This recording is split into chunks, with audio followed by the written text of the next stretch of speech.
Thanks for checking into the State of Basketball podcast, episode 24. I'm Adam Miller, and I'm here with Jaron Will each and every week, and we're going to be bringing you the news and notes on all 11 Division I schools in the state of Indiana, because in 49 states, it's just basketball. So we are coming to a close here with the season. The basketball season, not the podcast season. Yeah. Let's be clear. Yeah. Our season never ends. We take no days off as of now. But there's one game left. It is the national championship game. And we picked as good of year as any to start this podcast, because we have one of our Indiana teams still in the tournament. That's the Purdue Boilermakers. So that is hype. And they are going to be playing against UConn in the national championship game tomorrow night at like 9:20. Just egregiously late. Dude, there's no way. That's incredible. That wasn't scripted, that's how you know how bad it is. Yeah. Like 9:20 is ridiculous. I get it. The West Coast, whatever. But like, come on, man. Show some love for the East Coast. Yeah, seriously. 9:20 is so late. But we're here for it. They're going to be playing UConn. It's the game that we've been waiting for all year. Everyone's been talking about it. I put it in our YouTube description. This is the game that the whole world has been waiting for all season. Honestly, UConn versus Purdue. Yeah, it's seriously like the last time we had like one of these, the best, that literally the two best teams was the bubble year, 2021. I wanted to put. Sorry, go ahead. No, you go ahead. I wanted to put David versus Goliath. Like, this is Goliath versus Goliath. Like, this is it's two giants. Yeah, it's going to be an insanely good game, I hope. Yeah, there's not really any way I can imagine it not being that, but we'll talk about that in just a second. I want to talk about the Final Four. So the Final Four was on Saturday, and as it always is, Saturday, championship games on Monday. Purdue didn't play well in this game, but no, they didn't play well, but they were playing an 11 seed, and NC State looked like it. Like, whatever magic they had in the last 9 games just got washed away, and Purdue didn't have a great game. Braden Smith didn't have a great game, and they still won by 13. They won 63-50.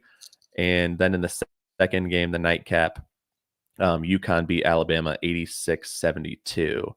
And I'm not gonna lie, I went to bed during that one. Like, definitely the more compelling game, like more exciting. I was just really tired, and I was like, Purdue already won. I don't know. I was hyped up for that, but so I watched the rest of it today just to catch up on what I had missed. But let's talk about Purdue. Let's talk about Purdue NC State. So like I said, they won 63-50. We're up 6 at half, so they played about like the teams played about even throughout the game, I guess, score-wise, because they were up 6 at half, won by 13. Sad day for DJ Burns. Yeah, that was a something that I anticipated. I thought he was going to pick up 3 fouls in the first 5 minutes going into that game, right? Like, I was like, there's no way he can compete an entire game. He played 27 minutes. He only finished with 3 fouls, but his first foul came in the first minute. Literally it was 56 seconds in. Stupidest foul of all time. Like, as a dude who has to potentially guard Edie all night, come on. Like, that's the worst foul you can make. Yeah. And the foul wasn't even on Edie. No, it was on Braden Smith. It was like on Braden Smith when they were running down the court on a fast break. Just fouled him for no reason. So that was like, as soon as I saw that, I was like, oh, they're cooked. Like, they are cooked. Yeah. He also just wasn't productive inside, which kind of expected, right? Yeah. What did he go? 4 of 10. 4 for 10. Yeah, he had 8 points. Well, obviously 4 equates to that. I think all of his baskets were like mid-range bunnies too.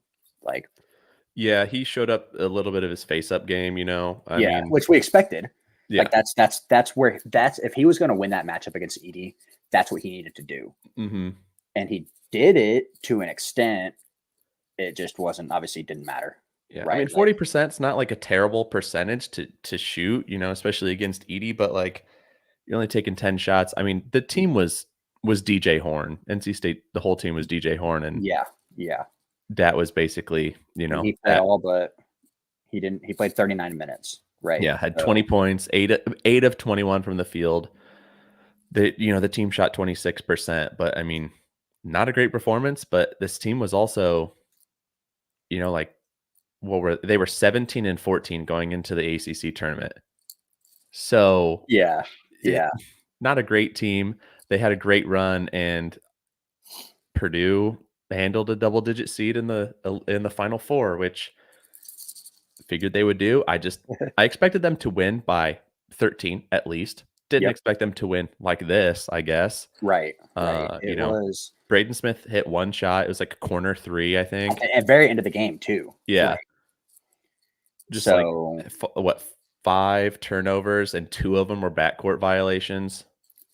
yeah. Like Edie also had 5 turnovers too. Like, he was just, they were doing what they needed to do to like keep Edie and Braden from scoring. Mm-hmm. They just, I mean, Aiden said it in the chat on YouTube. They weren't capitalizing on Purdue's scoring droughts. Yeah. And that's just the tail of the tape, I think. Yeah. Very early on in the game, I was like a little bit worried. Not that Purdue was going to lose, but that things might be close, because the way that they were like guarding Edie is they were kind of having like a second guy come over and basically try and just pilfer the ball, off of him. And it worked a couple of, and, but I mean, Edie got 20 and had 12 rebounds. He even people were even saying, like, I don't remember if he said it or if some people were saying it, like, that he had a bad game. Yes, Edie had a bad game At but 20 he had and 12. 20 and 12. Yeah. Which is just wild to think about. Yeah. But, I mean, I think that one thing is like they were 9 of 10 from the free throw line, which is great. Yeah. Only getting to the free throw line 10 times is impressive, I will say. This was a very low foul game. Both ways. Yeah, for both ways. I mean, they were a combined 21 foul, 21. Yep, sorry. I was looking at the wrong column. Yeah, 21 fouls in the game. I think, like it was a pretty clean game, but they were like letting them run and letting them play for a while. And that's, I don't know. I think that's just the nature of kind of the way that the teams both play. And you've got literally the best referees in the country reffing these games. Yeah. Aside from the people that are going to be reffing the national championship game. So, all in all, I mean, the fact that you win by 13 and Braden Smith goes 1 for 9, Fletcher Lura goes 3 for 9, like, and Zach Edey technically had a, quote unquote bad game. Pretty impressive. I'll take it. Yeah, absolutely. I'll take it any day of the week. Did you see? It was a snooze fest, though. I will say that. Yeah, it wasn't very exciting to watch, which is okay. But sorry, what were you gonna say? Did I see what? I was gonna say, did you see that in the post game, someone was talking to Braden Smith, and I don't remember. He said he was talking, and he was like, yeah, at halftime they were like, Braden, you are having, one of the coaches was like, Braden, you are having the worst game of your career, and we're up 6. And kudos to Braden for not getting in his head and playing great defense, getting 8 rebounds, getting 6 assists, 3 steals. Played really well outside of the scoring column, and not if you take out his assists, like, pretty good game for a lot of people would take that game. That'd be a great game for so many people, but like he just looked horrible out there for a lot of the game. I texted you. I said bright lights, Braden. Like, when the lights are shining brightest, he didn't do much. He did a lot. He still facilitated everything. So, like, even though he didn't have anything on the stat column, he still had 6 assists. But it was a game that he played 40 minutes, and there's a reason he played 40 minutes, even though he wasn't playing a great game. It's because I think it wasn't a great game statistically speaking, but it shows what he's able to do as a number 1 point guard, as a top 10, top 5 point guard in college basketball. Yeah. And so even though he didn't have a statistical game, he still had. He still impacted the way in the game on the defensive end, and setting up the team. Let's just real briefly talk about Alabama and UConn, because while this game doesn't really impact, this game isn't huge for our show, but like UConn is something that we're going to need to talk about, when we preview the national championship game. But um, uh, UConn won 86-72, and Alabama shot 47%, almost 48% from three. I don't remember what UConn shot, what percentage, but they were 10 of 25 from three, so that'd be 40%. Yeah. So shot better than they had in the last couple of games, because UConn's been playing pretty terribly from three. But talked about it last show. I think a lot of it had to do with those the overinflated basketballs. I'm not going to get into conspiracies, but Not this time. but they I went a little bit more in depth on our last episode. Check it out to kind of hear my little spiel about that. But I mean, they shot better from three, and that's what they needed. That's what they need to do to beat Alabama. And that's what they'll need to do to beat Purdue, I think, as well. So yeah, they've got to shoot, like this at least, I would probably say. But shot 50% from the field, 14 of 18 from three. So we saw more fouls in this game. But talking about just like people that are important. I mean, Klingon had 18. He only had 5 rebounds, but he had 4 blocks. So, good game for him. yeah. Stephon Castle had 21, team high 21 points and 5 rebounds. I mean, it was pretty even scoring for UConn, for their starters at least. Their bench really didn't contribute much. Their bench really didn't play much because of how close the game was, other than Diarra played a decent amount because Castle was playing with 4 fouls at the end. So they had to take him out. But just about this game, like one thing that I'm noticing that's kind of different from the Purdue game is like Purdue had Zach Edey and Braden Smith go 40 minutes. They get a day off and then they play again.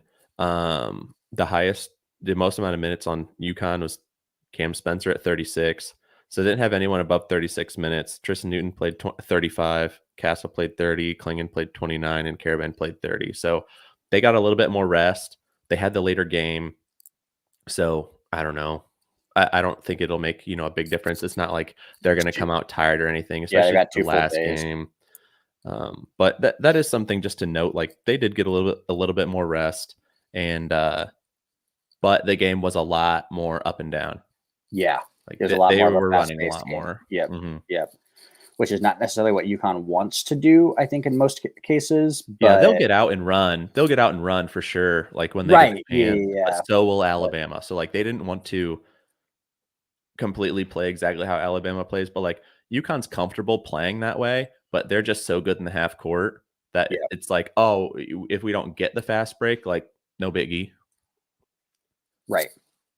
And that's I'm curious. So based on tempo, UConn ranks 318. Okay. Purdue ranks 212. So both, which we know both teams like to get into the half court and then set things up. I'm trying to quickly find Alabama's tempo just as a comparison. 6. Yeah. Their tempo rate is 6. They like to play fast in comparison, whereas again, UConn wants to play slow. So I don't think we're going to see a lot of. We'll see some fast breaks here and there, but I just don't think it's going to be nearly as much as the Alabama game for UConn, which I think plays in. Let's talk about it. So, you have anything else about UConn, Bama, other than Mark Sears? I mean, just another head 24. Yeah, I mean, just another. Well. He carried that Bama team. Him and Nelson kind of went to work. Oh my gosh, dude, he had some highlight. He had some highlight dunks. Yeah. But no, I don't really have much on Alabama UConn anymore, other than again another game where UConn won by double digits. The trend continues. Yeah. Only won by 14 this time, so low for them. But let's talk about this national championship game. So tomorrow night at 9:20, or today, if you're listening to this on Monday while you're watching the eclipse, I guess. Purdue is right now 6.5-point underdogs. So UConn's favored by 6.5. The line on ESPN Bet, that's what I have pulled up right now. The line opened up at UConn minus 7.5, which is really large. I mean, obviously UConn's been beating everyone by double digits, but Purdue is the second best team according to, I think, every single metric out there. Yeah. And so like that's a very large number to see. But you like Kent Palm has the line at -3. Evan Mia has it at -4.6, but some places have it as low like as 1. Like the BPI has it as, UConn -1, and given, which is basically a toss-up game. If you're betting, like Purdue plus 6.5 feels pretty free, because I expect this game to come down to the wire. I wouldn't be shocked if it doesn't, but like I would bet that it's going to come, be a close game with 3-4 minutes left. Yeah. I would agree.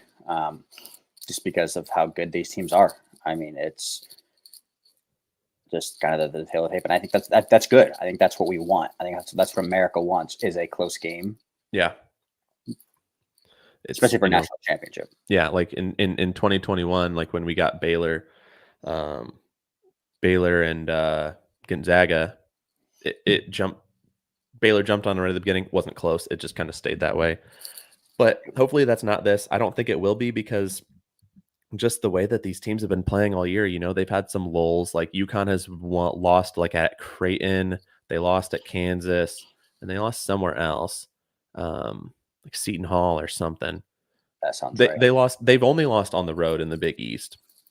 They're only 3 losses. Purdue has only lost 4 times, all away from home. 1 was a neutral to Wisconsin in the Big Ten semis. Yes. Yeah. Yep. So gonna be a great game. But like, let's talk about kind of what the keys are for Purdue or UConn. So let me ask you, where do you think this game is decided? Do you think this game is decided inside with the matchup of Klingon and Edey, or do you think it's decided the matchups of the guards? Like if I tell you this team won, or this team won or lost, where do you think the difference is? Is it the guard play, whichever guards play better, or whichever center plays better? You can ask me this question 10 times, and I'm probably going to give you not 10 different answers, but I think I'm going to be very split. I go back and forth. I think that Klingon versus Edey is the matchup everyone's watching, right? But I think that the advantage is going to come from the guards.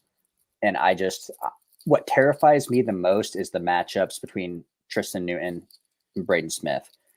I think if Newton plays his game, that's gonna be what wins UConn the game. I think if Braden plays his game, it's going to come down to the bigs, which is very polarizing in my head. I've talked to a lot of people about it, and I just think that the UConn has the advantage when it comes to guards. I think their guards are not better, but the matchups are more favored toward UConn. UConn's guards are way bigger and way more athletic. That's the plus for them. Yeah, which is why I don't think it's necessarily. I don't think they're better per se, because you can't know, because they play so differently. But I think the athleticism and size is what will give UConn the advantage on that front. Yeah, to me, kind of the way I think of this game is that I think that Zach Edey will outscore Donovan Klingon no matter what. But I don't think that necessarily means he outplays him. Right. I think it's going to be a phenomenal matchup. I think it'll be close if you take their points, rebounds, blocks. and you add them all together and take those two stats, I think that you're talking about a difference of 5-6 points maybe. I think that they're going to play each other pretty closely. I think Edie will score more. He's just too efficient. But Klingon, if he can get down there and stop some transition, I think that, he's going to be really dangerous because like Edie is the better scorer, but Klingon is more versatile, I guess. Yeah. He can move away from the basket. He has, more of a face-up game. He's a little bit more athletic, but he's still 7'2" versus a 7'4" guy. So Yep. pretty close in matchup. I think, probably, what do you think? Like 20, 25, 30 pounds difference between those two. Yeah. There's A lot, but yeah. not as much as usual. Right. Right. But I think for me, the game kind of comes down to if I figure the centers will play evenly-ish. Yep. I'll give Zach Edey the edge there. I assume Absolutely. last game of his college career, he's probably going to play really well. But also, he's more of a scoring threat in general than Klingon. That's just not what Klingon does. Absolutely. So, I think that it comes down to the guards for me, because if Braden Smith can bounce back, like if Braden Smith has a game like he has last game, Purdue loses this game in my mind. Yeah, like 100%. if he puts out that performance and is turning it over, that like Purdue loses the game. I almost don't need to think about the rest because that cannot happen. Now, obviously, Cam Spencer can have a game where he comes out and shoots. If he doesn't hit 2 threes, then I say, okay, Purdue's probably cooking. Let's real quick. I want to talk about. I guess go on. I want to talk about all the matchups in general, kind of what we think is going to be, who's going to be on who and whatnot. So. Yeah. So I think just Castle and Newton just are so good. They're NBA guys, and I think that I think it just depends on who guards who. Like you want to talk about, but if they can play how they want to play and their size is too much for Purdue,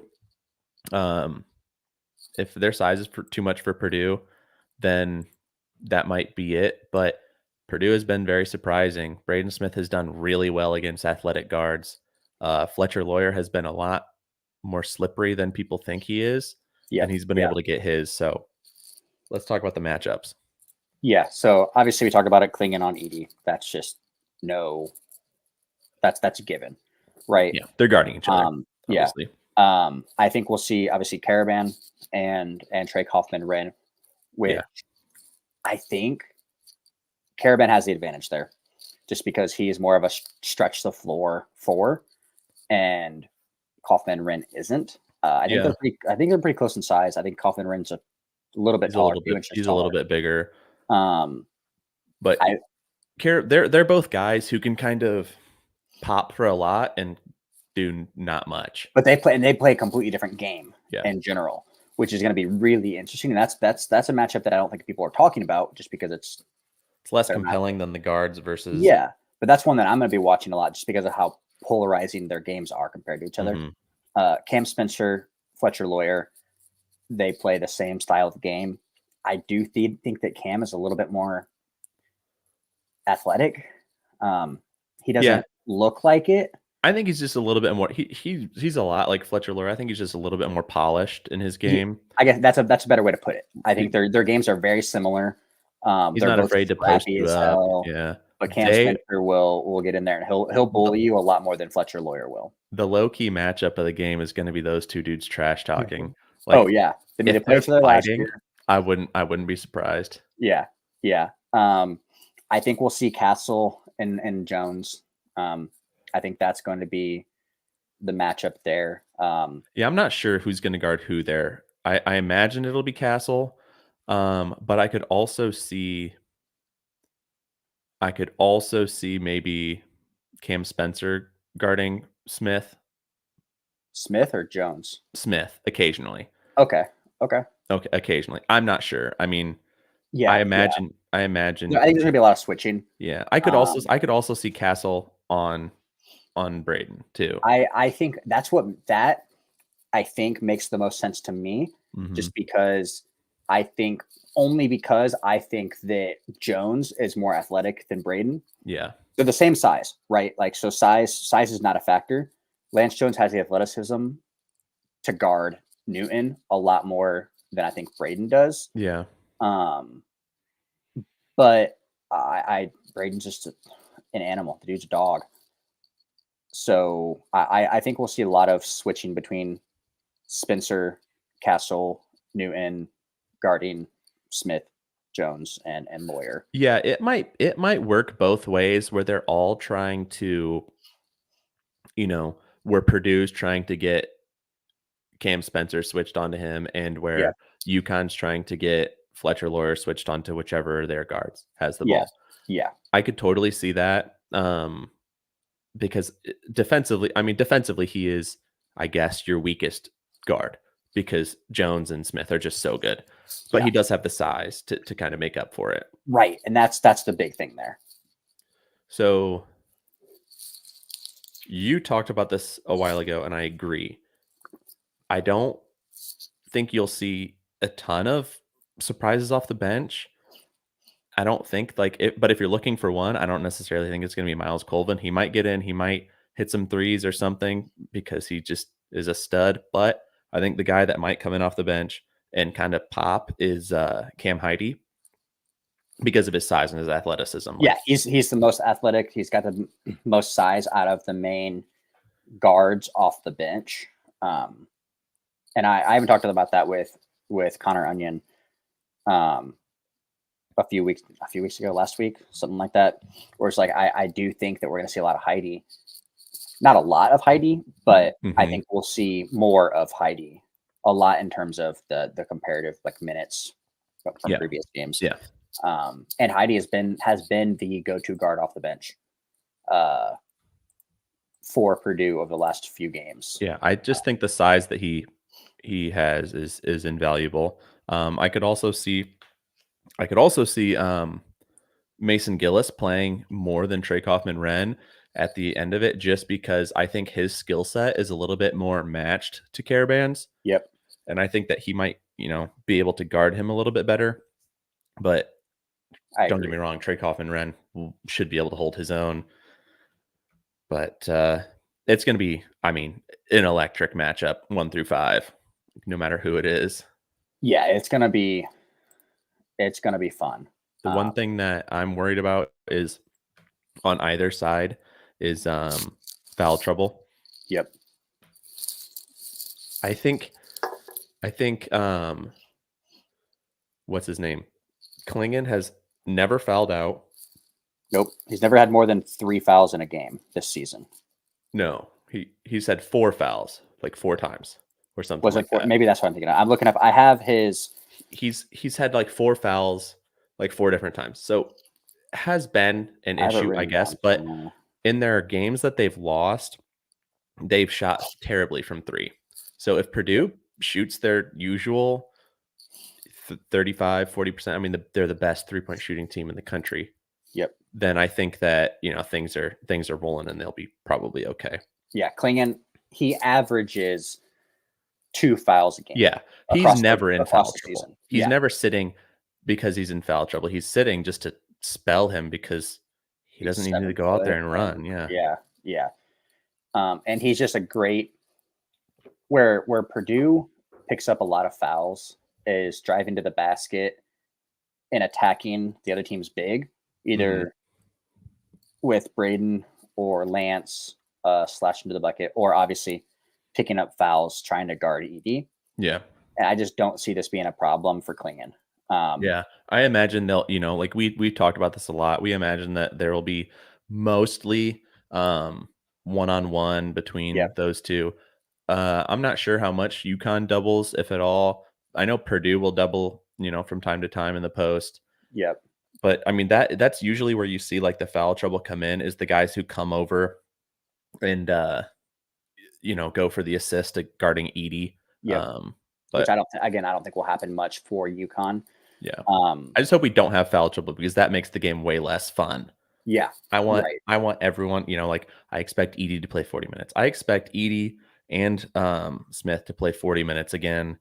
and probably not the other two guards, because I think like you're going to want probably Cam Heidi in there at times. You're going to want Mason Gillis in there, spelling Yeah. Trey Kaufman-Renn. Ethan Morton, sneaky name, might get some playing time here and Maybe, there, but like sparse, very sparse. Like he might, I think 5 minutes. I just think you would rather have, I mean, maybe, I just think you would rather have, like Ethan has the size, but I think you'd just rather have Heidi's athleticism in Yeah, there. I think that like if Lawyer needs a break, you might consider putting Morton in just to guard Spencer, because I do think that Ethan could guard Spencer. But I mean, I'm with you. I think Cam Heidi and Mason Gillis are going to be a bulk of the bench minutes for sure. It all just depends on,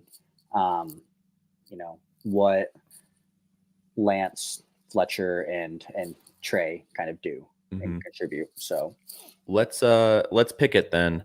Do you want to pick first, or do you want me to pick first? You pick first. Okay. I think this is the most fascinating matchup that Purdue has had all year. It's the best team they're going to play all year. Obviously, it's their last game no matter what, but it's the best team that they're going to have to play. And Braden Smith had one bad game. His Elite Eight game was not great either, so he's had basically 2 bad games in a row. I think that ends. I think he plays out of his mind. I think he plays an almost perfect game and he rises to the occasion. I think Zach Edey handles business and outplays Klingon. And I think that those guards just show that the athleticism doesn't really bother them as much as we think that it will. And I'm taking Purdue to cover and win. I think that they're going to do it, win their first national championship. And I don't know, Purdue. That's my pick. I'm picking Purdue. Okay. That's a good pick. I don't agree with it. I'm taking UConn. Fair. And here's why, right? Like, obviously, I want to pick Purdue for the sake of the show. We want everyone in Indiana to win. I'm a big metrics guy. They have not led me astray for most of this season. I just think when I look at, obviously, UConn, metrics-wise, #1 team in the country, regardless of what platform you look at. We talked about the tempo rate. UConn, a much slower team than Purdue. Don't think that's going to be a factor. A few things I'm looking at. Consistency. Both teams equally consistent across the entire season. UConn comes in at ranked 203. Purdue comes in ranked 210. Momentum. UConn has all the momentum in the world. Winning every game by an average of 20, right? They have Dan Hurley, who I think is just, he's yelling at the kids left and right. The whole world's against him. Everyone wants Purdue. UConn, the NCAA, the flights they booked, plane broke down. They were late to Phoenix. The NCAA screwed over the UConn women's team against Iowa. Boom. They want to fade UConn. I don't think Dan Hurley is going to let it happen. They were playing with overinflated basketballs. They're talking about that. They know that they are better. They go on more runs than Purdue. I think they're going to they went on a 30-0 run against a team that we never expected it. Yeah, in Illinois, the #1 offense at the time. They do give up slightly more 10-0 runs, kill shots, according to Evan Mia, but it's just so marginal. I just think that, UConn just got the power of Dan Hurley. They've got the power of fading the NCAA. UConn's been to the national championship 5 times thus far. They're 5-0. They've never lost a national championship game. Give me the LeVar Ball quit. Undefeated. Never lost. Till this year. I just think this team, Klingon is a dog. He doesn't foul. He's going to block shots left and right.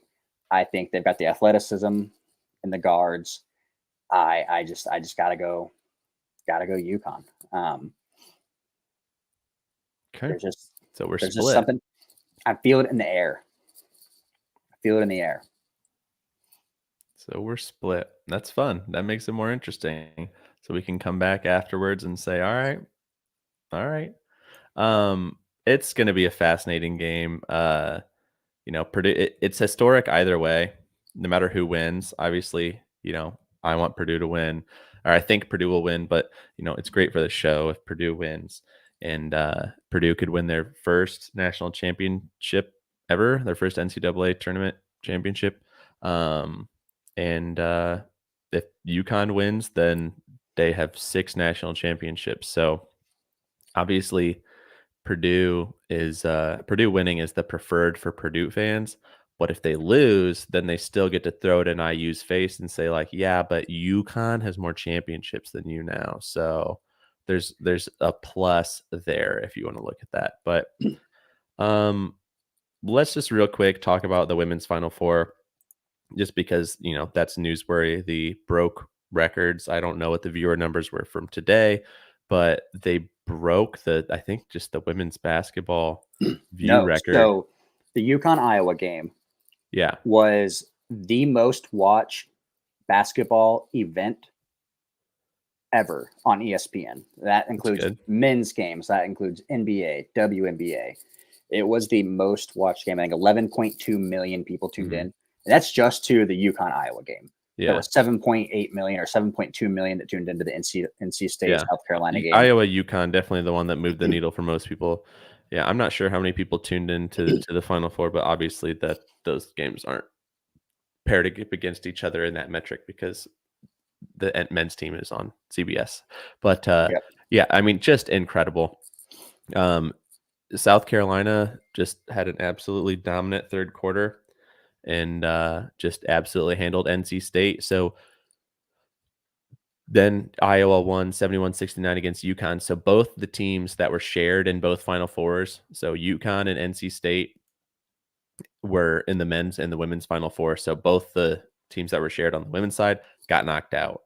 And a little controversial there at the end of that Iowa UConn game. So I thought it was fine. I thought it was a foul. It was a foul when you saw replays, but you just got to let less than 10 seconds. No one in their right minds thinks that foul should have been called. I don't know. I mean, it was a foul. I think that foul should have been called. I think more fouls should have been called. I mean, here's the thing. Caitlin Clark. You call that foul every time. Caitlin Clark got away with a push-off. Should have been called a foul early in the first half. Push-offs get let go all the time. But yes, it was a foul. Sure. It was a foul, yes. UConn had an out-of-bound play where it went off of Iowa's hand. It got called Iowa's ball. UConn should have had the ball. Did they review it? No. At the end of the game, you tell me they didn't review it? I'm pretty positive they didn't review. I don't remember. If they didn't review it, must have been Iowa's ball. You go look at the replay, dog. Go look at the replay. Saying. It was Iowa. It was out on Iowa. The game didn't feel like it just. There was no way that the refs were going to let Iowa lose. Is the nature of it all. I mean, listen, the refs are always terrible in women's games. They're so bad. But like they were great in the championship. I had no issues with anything that was called in the championship. But you know what? Iowa was playing in the championship. And so of course they're gonna no, I don't buy into that. I don't buy into this whole pushing Iowa because Iowa would have won the national championship then. They would have made it happen if that's what the narrative that people want to push is.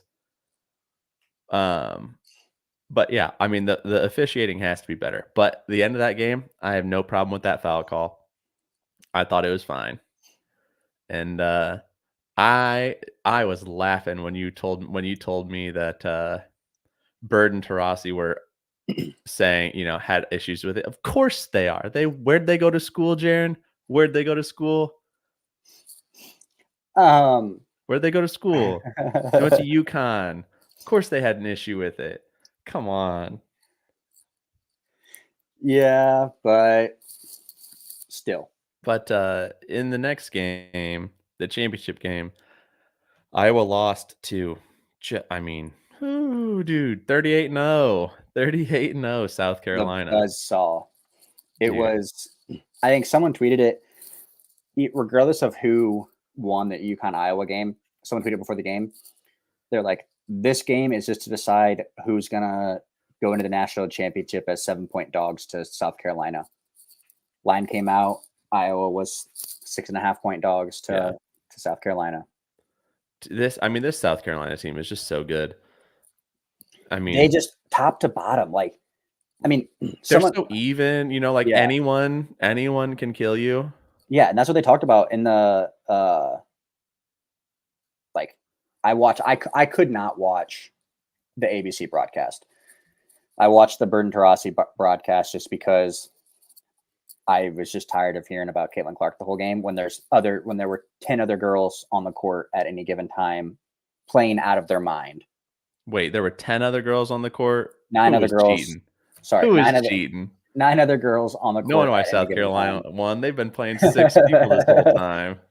I just, the broadcast was just not. I couldn't watch it. But yeah, I mean that's what it was talked about. It was like in the post game. I think it was Tiana Johnson, popped off. Like she scored 19 points. She was South Carolina's leading scorer. Off the bench. And Holly Rowe asked, like, well, like, what? How does it feel when like you're the one everyone's looking to, but there's other girls on the bench? Just like she's like, everyone understands. Like, it's I'm playing well, so it's and at any given point, anyone else can play well. Like it just in that moment, it was me, and everyone understands that. Everyone respects that, and I think that's incredible from a culture standpoint.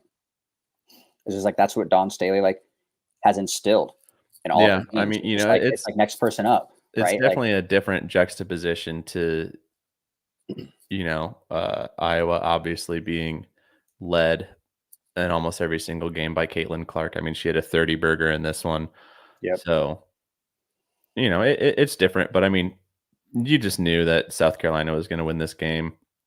The Hoosiers almost had them though. The Hoosiers almost had Only almost one had 'em. team lost by single digits to South Carolina in the tournament. Yeah, they were like down too late or something, but congratulations to them. I mean, a 30 I wanted Caitlin Clark future fever to win, for the good for the show. Good for the show. It's an Indiana thing. Yep. But Not yet. It's not though. dude, could you imagine? Could you imagine she said I'm coming back? She has a deal with Gainbridge Fieldhouse. No, Gainbridge. Oh, just Gainbridge. The Okay. company who Sorry, the sponsored company that yeah. that has their name on the building. But let's talk about, so that wasn't those weren't the only championships this week. And forgive me because I don't have the women's side here, but the men's side, going back to our Indiana focus here. Yep. The NIT semis and the championship were played this week. They were played in the historic Hinkle Fieldhouse where Butler plays in Indianapolis. And Indiana State played Utah in the semifinals. They won 100-90.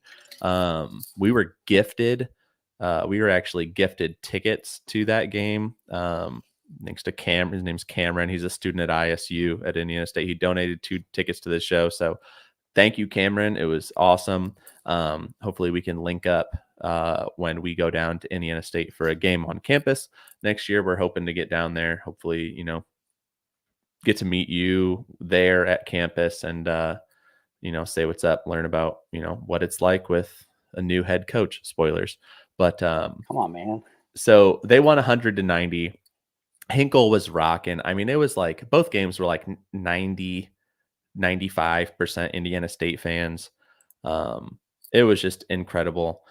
Conwell just absolutely cooked. He had 27. Avila had 26. Swope had like 15, 13 of which or something came in the second half. Kent had 9. Just, top to bottom, a great game. And, vibes were high. Vibes were immaculate after that game. I'm bummed that I couldn't make it. So talked about before. I've got a broken back, so I couldn't. In my right mind, didn't think it was smart to make the trip down to Hinkle. Yeah, we were in our seats were in the 300s, so you were sitting on a bench. Yeah, You're sitting on a bench. Would not have been good for the back. Would not have been good for the back. But it was cool to watch just because I got to see the broadcast and hear the things that you didn't necessarily get to see. I'm looking for. Although you did get to see the Hickory team get honored, right? They did that half court. Yes, Jimmy Chitwood. Yeah, well, there were 3 members that got honored. The people who, the real Jimmy Chitwood, like the guy. Yeah, his name's escaping me, and I was literally talking about it with. Yeah, it was cool. It was good of them to do that. I mean,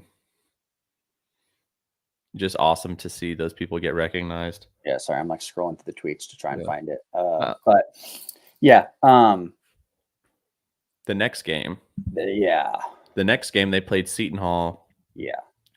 And they lost 77-70 or 79-77. And the thing that stinks about this one is, it was kind of back and forth the whole game, but Indiana State was up 77-70. And then they gave up a 9-0 run, had an opportunity late. Probably could have called a foul at the end on one of their last threes. I don't remember exactly who was taking the shot at that point. Probably could have called a foul there. Probably should have called a foul there if you're going to officiate it the same way. But just couldn't. Just the ending of it was bad. Yeah, I mean, throwing up threes at the end of the game, which is how they play, but should have been trying to take control the clock a little bit. Yeah. And, work for 30 seconds. I mean, Seton Hall is a good defensive team. They're a good team. I mean, they held Indiana State to 77. They scored 100 the last game. I mean, both these teams were NCAA teams. They're deserving to be in the tournament. Absolutely. Yeah. Yeah. So this was, I'm glad that it was a close game. Obviously wish the Sycamores would have won. The last play call of the game was interesting. How it all kind of transpired, but I thought that I thought that the Six played well. Yeah, there was a nice moment after the game. Robbie Avila. I think they played in the CBI last year, and when they lost, he's a guy who takes games very personally. Yeah, and he was down, hands on his knees, head down, and Shaheen Holloway came up to him and picked his head up, said some nice words to him, sent him off on his way, which is heartwarming to see. Tampering ? No way, dude. There's no doubt in my mind that Avila is going to St. Louis. No doubt in my mind. Spoilers, bro. It's a teaser. So they lost by 2, unfortunately, especially with the home crowd. I figured it was going to happen, but let's talk about the other Indiana State news. We've been holding off on it because we had a team play in the Final Four, but let's talk about it. As we expected, Josh Schertz has taken the St. Louis job, so he will be coach of the Billikens next year. In the meantime, they have promoted Matt Graves to interim head coach. I'm sure that they promoted him to interim head coach because they said that they're doing a national search for him. So that's one reason. The other reason is director. Yeah, they don't have an athletic director. 70 pages long on the ISU message boards. I'm sure people were not happy, but let's just kind of talk about this. No athletic director, and the president is leaving at the end of the Semester. academic year. So the president is leaving, and the president fired the athletic director who hired Josh Schertz. So if you want to talk about it, like, can you blame him for going to St. Louis?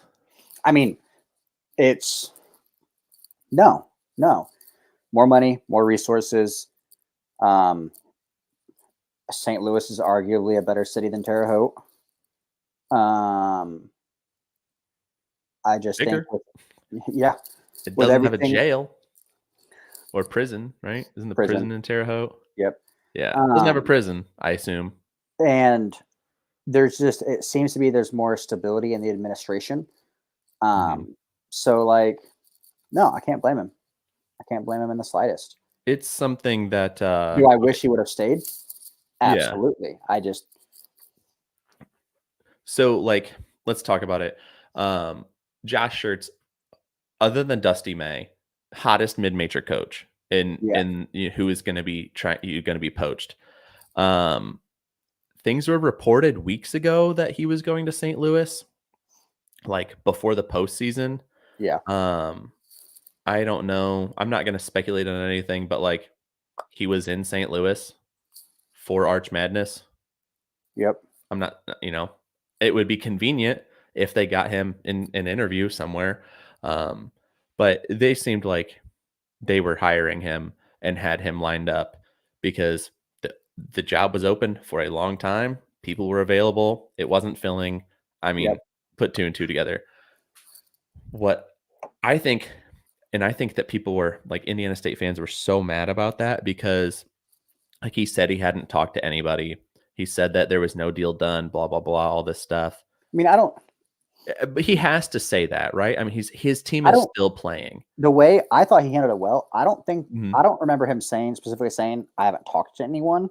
He did. Because remember, there was that thing I sent. He said, I haven't talked on or off the record to anyone about this. I thought he was talking about, I interpreted it as like he hasn't talked to any media personalities. He said, I mean, he said anyone in all caps. So like if he met media, like he could have said that a little bit better, admittedly, right? Yeah, I'll give you that. But obviously he was having or his agent was having discussions. Right. But he goes to St. Louis, and I think that kind of him saying that kind of people were like, well, you were going to leave the whole time, which he was. Of course he was going to leave for a better job. I mean, you would leave a job if they were going to offer you, twice what you're making, over twice, because Indiana State countered, or Indiana State got a bunch of money, offered him the highest salary an Indiana State coach has ever been offered at $850,000 a year for 6 years, which would have made him the third highest coach in the Missouri Valley. Yeah, I think if you want to keep him, you got to find a way to make him the highest paid coach in the Missouri Valley. Yep. Because he's worth it. Yeah. He's worth it. But St. Louis offered him $2 million. They've allegedly got $1 million more in NIL. And his name was attached to Louisville, which I think if he had gone to Louisville, people would have been more understanding because it's Louisville. It's a top 5, top 10 job in the country. And it's like, okay, like, how could you say no to Louisville? But like a lot of people have this idea that like St. Louis is a lateral job. It's not. They play in the A-10, a better conference in the Missouri Valley. I mean, they're pretty often a multi-bid league. Yeah. And it's, we saw this year, I think them not getting in the NCAA tournament was like another checkbox of like, I probably shouldn't stay here if I want to have like long-term career success. Yeah. Because they just got screwed by being in the Missouri Valley. I mean, you said it right. Like he did revive a dead program. He made them national. They got national spotlight news. Like they were talked about in the fan base, like and the donor base. Like you now see the importance of, if you want your program to succeed, it's going to come down to the donor base.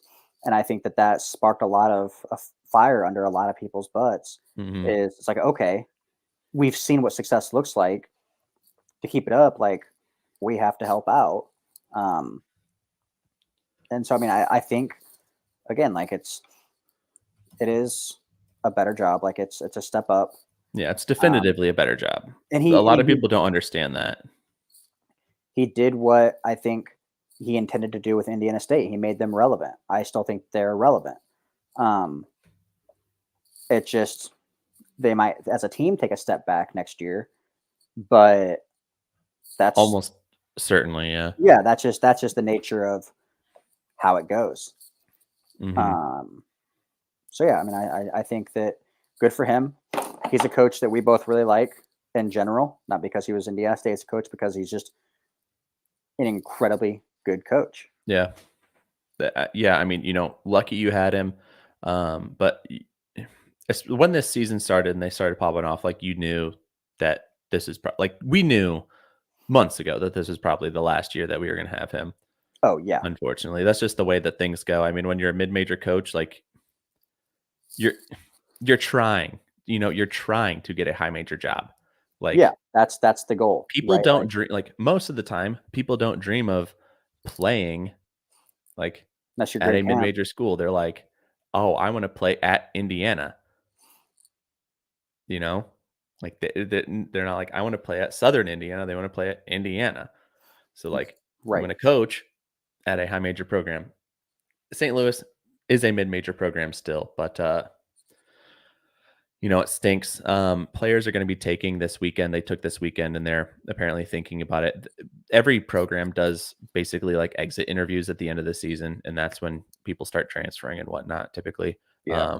And so they're taking the weekend, Monday and Tuesday. They're having interviews with the Yep. players and meetings and with Matt With Graves. Matt Graves. Yep. And I would expect probably the starting five to transfer. Yeah, because none of them were seniors, right? They all have No, the only person who I think is out of eligibility is Bledson. Bledson, and Yeah. he came with shirts from Which is a really LMU. cool story because his Yeah, parents, like, I didn't realize this, but his parents kind of, like or his mom, like, begged him kind of to begged take him. Church to take him, and Church didn't think that Bledson was going to be able to compete Yeah, at the and he Division did. One level. And look at And I mean, what he did. he almost led the team to an NIT championship because it was like he was just Yeah. playing lights out, Yeah. playing amazing in the championship game. But I would seriously like I would expect. Um, I don't know if Jason Kent is graduating or not, but he would be a two-time transfer. Um, Swope would be a two-time transfer. So there's like a couple two-time transfers on here, but the way the NCAA has been like granting waivers, they might all get to go because their coach left. I'm pretty sure that the NCAA came out with a memorandum saying that two-time transfers were pretty much across the board going to be granted eligibility with a coaching change. I Yeah. think So is was one of the uh, I would expect all five of instances. those guys to go, if not more. I mean, I think all five. I mean, actually, probably just those five. They're the only really the five that played other than Bledson, who Those are probably the ones is that out of Shirts wants, eligibility. which Yeah. really stinks for the program. I mean, Matt Graves is going to have to absolutely cook Yep. in the portal this season. But a little bit of background on him. If the name sounds familiar, Matt Graves, it's because he played at Butler in the late 90s. He was an assistant coach at Butler from 2000 to 2013. So he has seen two Final Fours Under Brad with Stevens. under Brad Stevens. So he's And learned from coached Brad Stevens. under he is now coached under two incredible coaches. Yeah. Uh, and then he was head coach at South Alabama where he went 65 and 96. That was 2013 to 2018. So coaching was different. Um, I mean, like that is something to absolutely consider. Like we're kind of pulling for Matt Graves right now. But we also don't know any other candidates that they're looking at. We haven't seen a single other name Right. attached to it. But I think Matt Graves would do well. He knows the program. He knows what the community wants. He knows, and like you wouldn't have to pay him as much as some other person that you're trying to pull to the Valley. Yep. But I mean, the Valley is tough, but 65 and 96 is something that you absolutely have to consider. It was at South Alabama. He's an Indiana guy. It's probably tough for him to recruit. I have not studied his time at South Alabama. I will tell you that. But that's something to consider as well. Not a Yeah. great head coaching record, but if he's endeared himself to the area and he knows Indiana, he's been in Indiana. He knows the Valley. Yeah, he knows the Valley. He knows what it takes. I think that he could do well here, probably a lot better than he did at South Alabama. But obviously, explore your options if you're the Indiana State administration, who does not have an AD. So don't know when that will be. And they're not going to have a president. So yeah, it's just, I wouldn't be shocked if they just kept him around for a year and then figured it out. Just because I don't think in their right mind, I mean, the board gets final say. Is the board confident enough in him, is the board going to pick a new coach entirely?